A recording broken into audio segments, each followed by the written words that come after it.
I'm so jealous of my sister's marriage that I actually snooped on her husband, hoping to find something wrong because I can't believe it's really that perfect. My sister and her husband, Max, have been together for around 10 years, and on the outside, they've always seemed solid. But you never really know, right?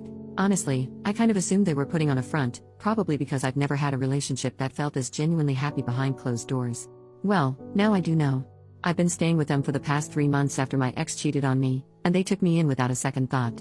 Being here, I've noticed how naturally thoughtful they are with each other. They're always bringing each other little gifts, and it's just second nature to them. My ex, on the other hand, called me shallow for wanting a simple birthday gift, and it's more than just the little presents. They look at each other with this warmth that's undeniable. When Max looks at Sandra, his whole face lights up, whereas my ex used to look at me like I was, well, a potato. They hug each other like they've been apart for months every time one of them comes home. My ex? He'd just tell me to leave him the FCK alone to effing relax whenever he got home. They support each other's hobbies and friends as well. Max encourages Sandra to spend time with her friends, while my ex would complain endlessly about mine and even said my hobbies were a waste of time. The craziest part? I know they're actually holding back on the affection when I'm around. Once, I came home early and found her sitting on his lap while they watched TV, with him playing with her hair. That little glimpse felt like just the tip of the iceberg in terms of how much they adore each other. It's not like their life has been all sunshine and roses either.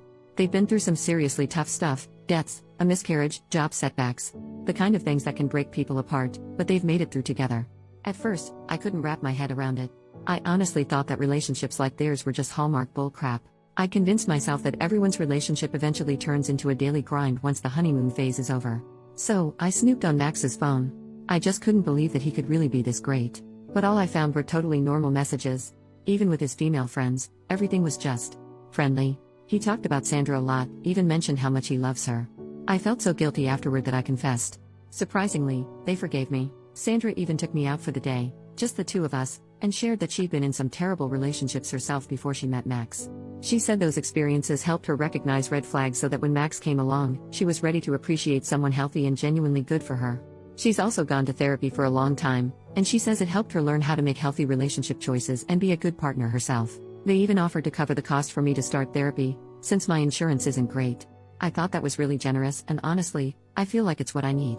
I just want to find something close to what they have. The silver lining here? Now that I know relationships like this really exist, I don't think I'll ever settle for anyone who treats me like my ex did again. Update over 1 year later. Hi.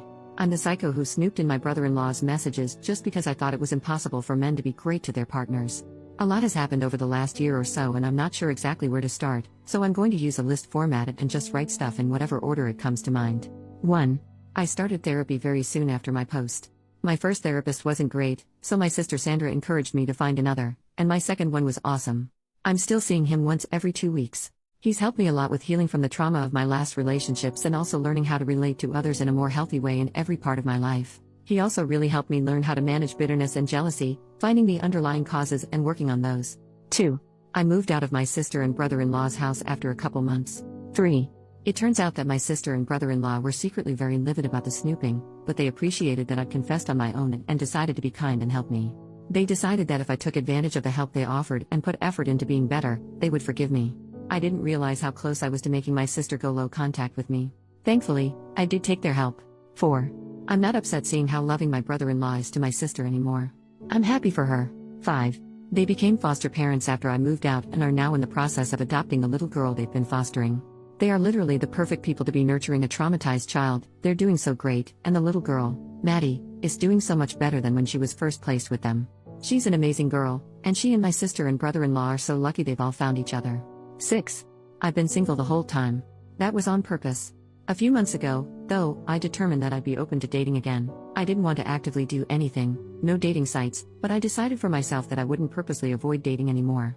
And finally, a week ago, a guy I became friends with at an animal shelter I started volunteering at about 6 months ago asked me out. I said yes. Our first date was great. He's very kind. He's the guy you go to if you need to calm down a traumatized, terrified animal. He cleans diarrhea-coated animal carriers without any complaint. My sister approves of him. He's very funny too. So that's the update.